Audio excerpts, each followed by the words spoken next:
Okay, so this is the big book, or you can first printable decodable that you can do with Core Knowledge or CKLA Language Arts. So go to the website that I will have linked in the description. Scroll down. I have a video on the workbook if you want to see that. Here's the big book. Click on Download, Show in Folder, make it full screen. Open it. Okay, and so the way it's set up, if you printed it as is, you would end up with this on one page. Ox, ran, and ran. So the whole page would be that text. So there it is. And then a whole page full of him running. So what I do is I go to print. And if I want to print, this is one way to do it. You can print where the whole thing is on one page. This whole book is on this page right here, where, oops, it's everything on there. So Ox ran and ran. Jen ran at him, but Ox ran on. Kim had him, but Ox ran on. Men fed Ox and led him and sat on him. So this is the whole book on one page.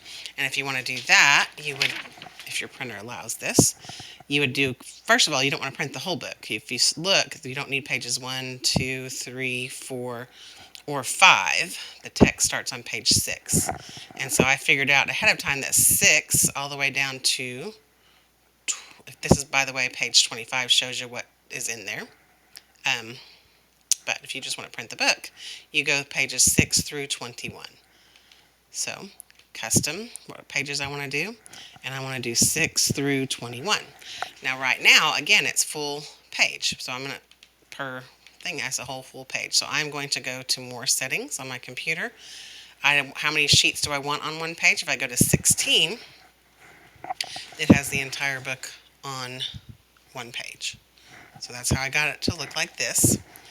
If I don't want it quite that small, this is what it looks like if you have 9 per page. You end up with 2 pages. And you can just staple them. You can have it back, front and back. So then I would do 9 per page, or if I wanted them even bigger, I could do 6 per page. And then you end up with 3 pages for the whole story. Another option, which I like this the best, you can only print the pictures on one page and only print the words on another page. And how you do that is, I know pages 6 through 21 is what I want, but if I only want the text on a page, I could do custom and only do my even numbers, 6, 8, 10, 12, 14, 16, 18, and 20. Oh, I messed up there. So you just would get them like that, 6, 8, 10, 12, 14, 16, 18, 20. And then I would do 9 per page. And then you have all the text on one page like that. And it looks a little bit like this. So I already cut off 1/3 of it, just showing you what the next step is. And then, if you wanted to print only the pictures, then you would do the odd number, 7, 9, all the way up through 21. And you'd end up with this. So after you do that, I would cut the words out to be smaller than the pictures. And then you can laminate the words, slide this in a sleeve, and have them read, and I'll show you what that looks like at the end.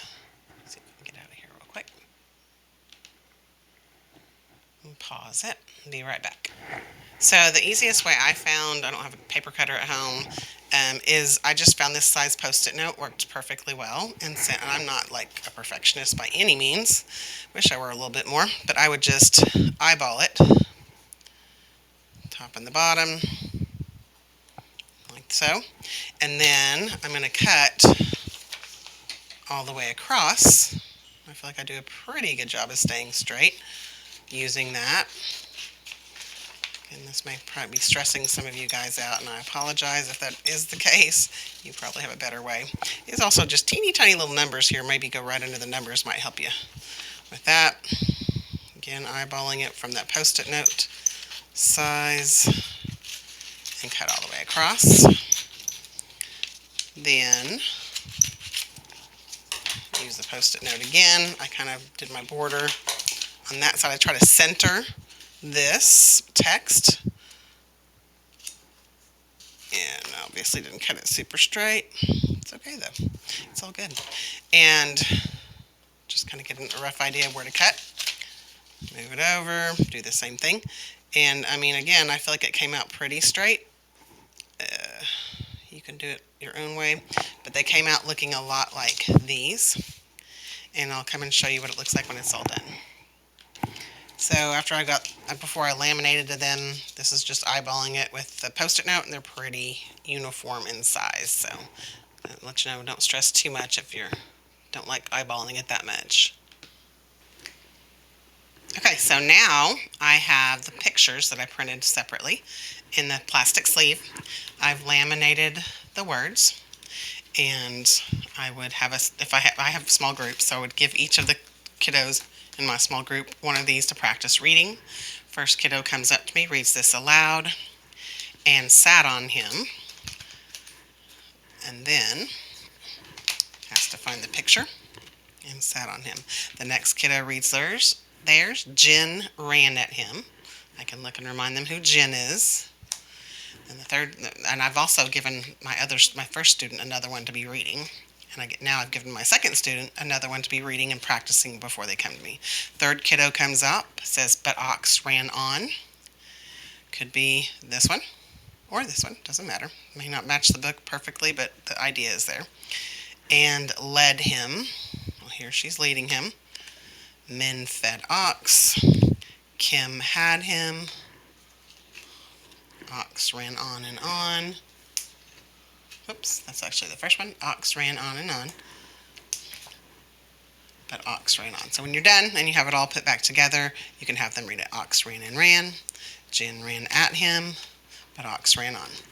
So just a nice, quick, easy way to store this. It's pretty easy. You just slide your plastic or your laminated cards in. On these sides, would use 3 of the bigger paper clips. Don't include everything but the back plastic piece. Don't put that in there. And slide one on the left, in the middle, and on the right. And now we have a really thin thing I can put in a file cabinet or put it wherever. They're secure. They won't come out. It's an easy, quick resource to grab and use. And kids love this. They love getting in line, reading it, and finding the picture that goes with it. So